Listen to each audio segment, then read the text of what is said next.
sekarang ini banyak anak-anak kita yang tidak bisa melakukan itu karena terbatasnya infrastruktur dan daya dukung ya teknologi. Nah, yang paling penting pembelajaran itu harus terjadi walaupun di rumah. Tanpa para guru itu harus menarget pencapaian kurikulum. Jadi jangan memindah sekolah itu ke rumah. Tapi pilihlah materi-materi esensial yang perlu dilakukan ya, di anak-anak kita di rumah. Terus yang kedua, berikan anak-anak itu pendidikan kecakapan hidup. Jadi pendidikan yang sifatnya kontekstual sesuai dengan kondisi rumah masing-masing. Terutama pengertian tentang COVID ini.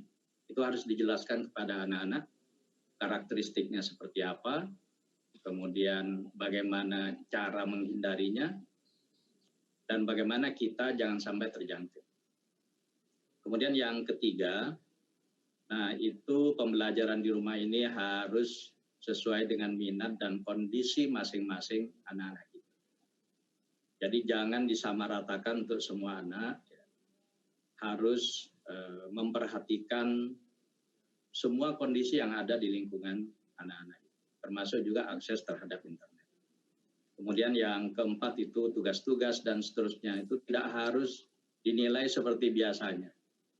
Tapi penilaiannya itu lebih banyak bersifat kualitatif dan sifatnya memberikan motivasi kepada anak-anak kita. Jadi 4 hal inilah yang jadi patokan bagi semua guru untuk melaksanakan pembelajaran di rumah.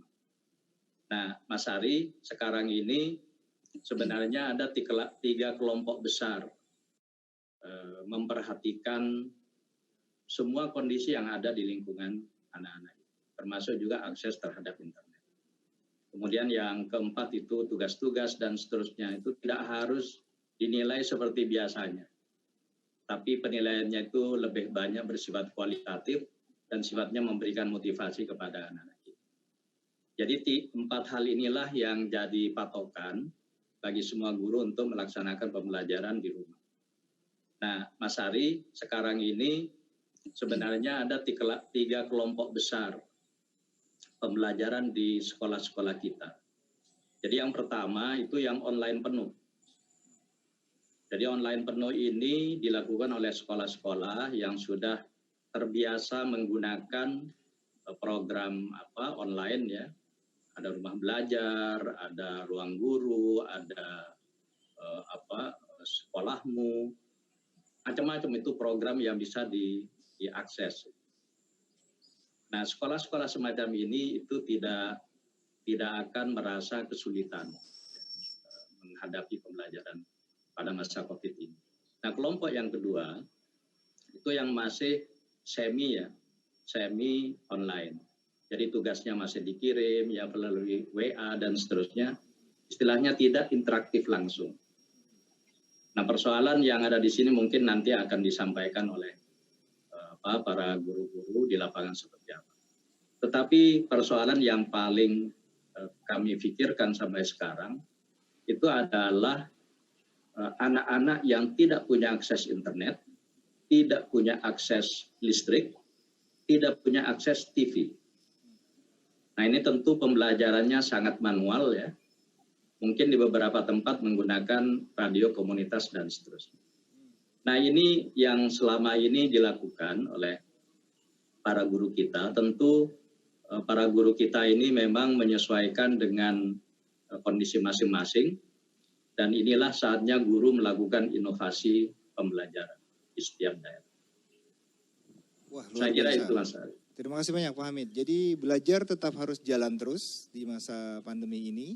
Dan guru-guru kita justru mempunyai solusi dan kreativitas untuk memberikan ilmu pendidikan yang tadi esensial dan vital kepada para muridnya. Mari kita dengar salah satu kisah inspirasi dari perbatasan di Indonesia, di Sanggau, Kalimantan Barat. Ibu Titis Kartikawati, apa kabar? Baik, Alhamdulillah sehat Mas Ari. Alhamdulillah sehat ya.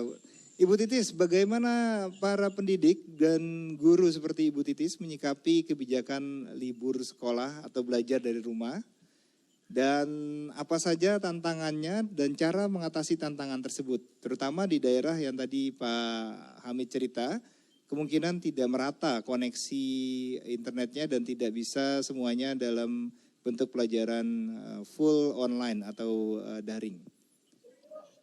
Baik, terima kasih atas kesempatannya kepada saya. Jadi saya ingin menceritakan bahwa kalau di Sanggau ini letak geografisnya itu beragam, Mas. Jadi tidak semua daerah mempunyai jaringan internet. Banyak sekali blank spot yang ada di daerah Sanggau ini tidak bisa mengakses internet sehingga pembelajaran secara daring itu tidak bisa dilaksanakan. Nah, kami di Sanggau, alhamdulillah bisa berkolaborasi dengan RRI Sanggau beserta komunitas guru belajar sebagai pengajarnya mengadakan kegiatan atau program di RRI itu belajar di RRI selama 1 jam. Setiap hari ada program belajar di RRI ya selama 1 jam. Iya. Jadi setiap guru 1 jam, mengajar lewat radio. Iya, dari hari Senin sampai hari Jumat kita bergantian. Semua guru bisa memberikan materi sesuai dengan apa yang mereka kuasai. Tidak harus sesuai dengan kurikulum yang istilahnya harus mengejar kurikulum, tetapi kita bisa memberikan pembelajaran yang seperti arahan dari Kemendikbud tadi. Nah, Ibu, apa ya. keuntungan dan kelebihan dari belajar lewat radio? Nah, keuntungannya Pak, pertama RRI itu bisa menjangkau di semua daerah. Kebetulan RRI ini bisa menjangkau sekitar 4 kabupaten Pak. Jadi dirilai oleh RRI Sanggau, Entikong. Entikong itu perbatasan langsung dengan Malaysia. Jadi di daerah blank spot di sana bisa juga mendengarkan materi yang kami berikan. Nah, yang kedua, dengan belajar di RRI, kita irit kuota, irit biaya istilahnya Pak. Jadi tidak perlu mengeluarkan kuota, biaya yang lebih karena di sini masih banyak yang bekerja, orang tuanya itu sebagai buruh tani, pekerja sawit ya, kemudian ada pedagang sayur dan sebagainya. Jadi kalau harus menggunakan internet itu cukup memberatkan biayanya, Pak. Ya, jadi radio ini bisa menyelesaikan tantangan soal koneksi internet ya. Iya. Baik, saya coba